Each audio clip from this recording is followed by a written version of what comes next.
மங்கையர்கண்ணி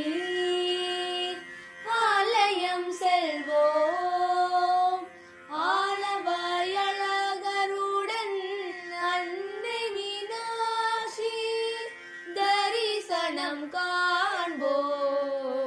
மங்கையர்கண்ணி ஆலயம் செல்வோம் அருள் கூடி கிளியேந்தி நிற்கும் அவள் பேரழகு மீனெனவே அவள் கண்கள் அருளுக்கு ஊற்றாகும்.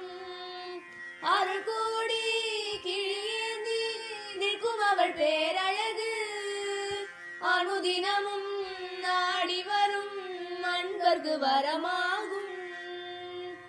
மங்கையர்கண்ணி ஆலயம் செல்வோம் அஷ்டசக்தி மண்டபத்தில் அஷ்டலக்ஷ்மிகள் தொழுது 6 வரிசை தூண்களுடன் மீனாட்சி மண்டபம் கண்டு முதல் விநாயகா மண்டபத்தில் முனிவர்கள் சிலை தொழுது பொற்றாமரை குளமிறங்கி தீர்த்தமாடி சுத்தமாகி விபூதி விநாயகனை துதித்து நீரில் பூசி சென்றிடவே